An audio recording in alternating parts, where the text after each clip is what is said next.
What's up, everyone? Ben with the BTC Sessions here, and this is your daily session. Hodl that Bitcoin. Before we dive in, just a couple quick things. Of course, shout out to sponsors of the show, Ledn.io. This is where you can use your Bitcoin for a couple of different services, one of which is to obtain a Canadian or US dollar loan using your Bitcoin as collateral, and the second of which is a Bitcoin savings account where you can earn interest on your Bitcoin paid in Bitcoin. For either of these services, check out the link down below. If you end up using the link that I add in the show notes, then to obtain a loan, you will get an additional $50 worth of Bitcoin allocated to your account. And secondly, if you are into Bitcoin, then of course privacy should be of the utmost importance to you, and one of the things that I utilize to help myself is NordVPN. I run this on my phone and my computer. Essentially, it helps mask your IP address, it encrypts your browsing data, and it has the added benefit of being able to unlock geo-blocked content. So if you can't access a particular show because you're not in the right country, you can change that country and be able to access it no problem. So you can sign up for that down below as well, and the link will get you 75% off. It ends up being about $3 a month, so pretty good deal there. And with that, let's dive into the news. So first up here, we have British authorities that are seeking data from crypto exchanges. They're trying to clamp down on tax evaders. Now, recently, we saw some similar things happening down in the States. I'm here in Canada, but in the US, there have been some letters mailed out to constituents there, basically saying, you know, we've looked at your trading history and we believe this is what you owe. So we've seen some of those popping up around the internet and on Reddit and places like that. Well, anyways, what they've done is they've reached out to a few different exchanges, including Coinbase, eToro, and CEX.io.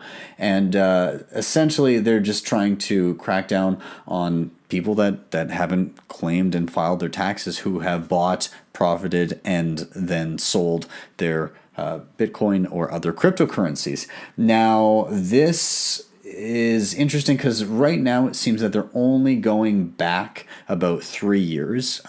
So they're actually missing out on the earliest adopters, likely because it's a little bit difficult more with the records back then, because there's a whole different slew of exchanges and ways to get Bitcoin back then. At least that would be my guess. But anyways, so they're not really at the time looking at people in that kind of 2012, 2013 era before the bear market of 2014, 2015. So they're not looking back super far. And oddly enough, in this attempt to clamp down on people, they're actually probably getting a lot of the people that came in near the peak of the bull market that probably have experienced losses. So I guess we'll just kind of have to wait and see how this all pans out. But I wouldn't be surprised to see more of this elsewhere in the world as well. And moving on to another, I guess, regulatory themed article. This is the SEC Commissioner, Hester Pierce, I believe is her name. Hester Pierce. Essentially, they're saying that the CFTC, or sorry, rather the SEC should kind of back off and allow the space to grow and innovate before clamping down too hard. The reason for this is because a lot of companies are complaining, and not just companies, but exchanges, other types of innovative companies are complaining that the uncertain regulatory bodies in the US are actually causing them more harm than good. They don't know what to do. They don't know how to innovate, or if they're going to be, paying fines for doing what they're doing. And because of that, we've seen kind of this push to either just try and go ahead anyways, or to move out of the US.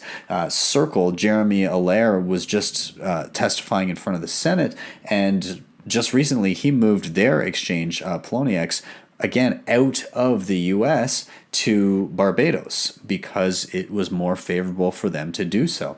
And I think we will continue to see stuff like that until there's some regulatory certainty or they kind of loosen the noose a little bit around some of these companies' necks.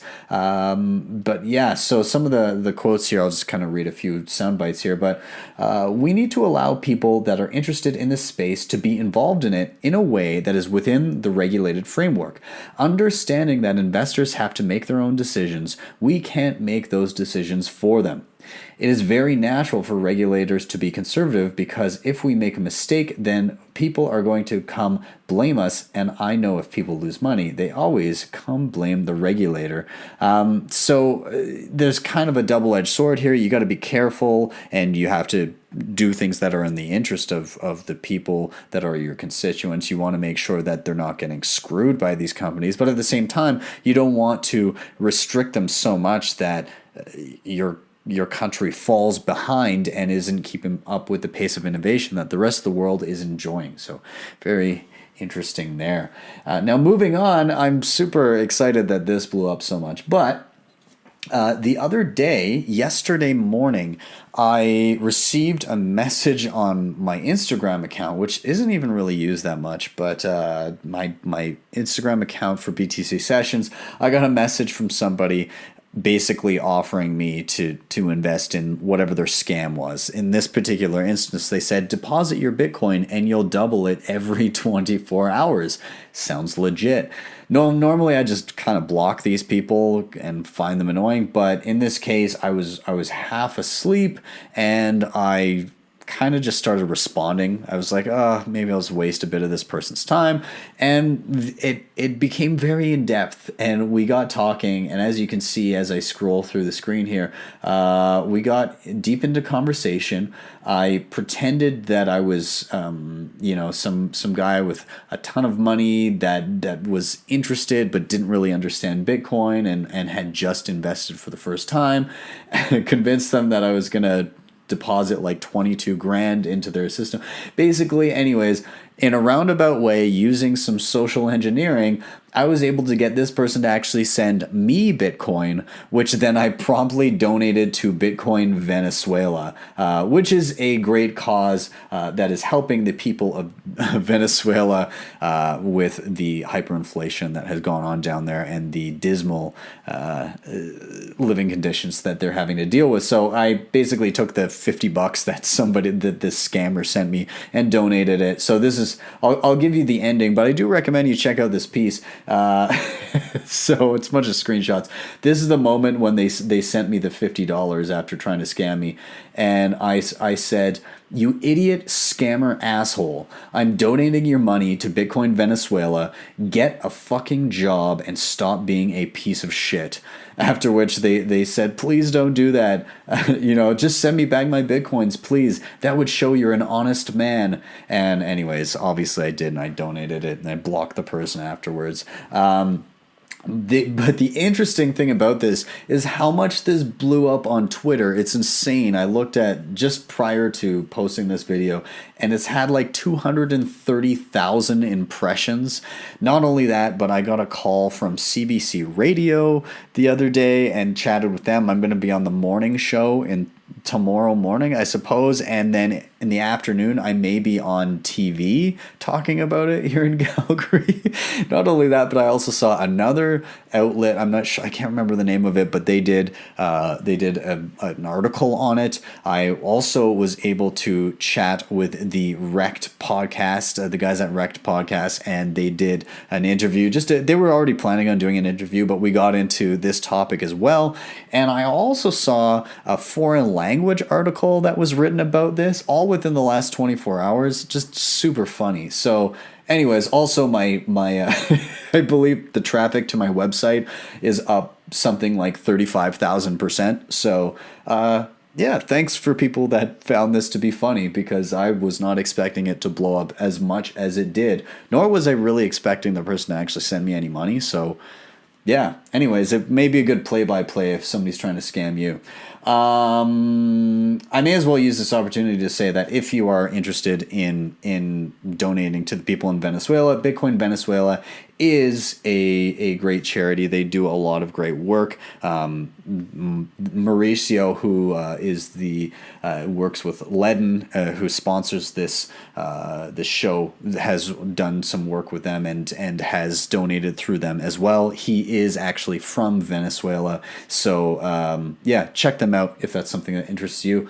And beyond that, one other mention, and actually I guess this is kind of self-serving a little bit as well, but I wrote a piece a while back called My Path to Bitcoin Maximalism, and it talks about kind of the careful reasoning over time that I've come to put me into the position of I guess coming to the decision, or not even the decision, but the line of thinking that has led me down this path of aligning with the ideals and values of a Bitcoin maximalist.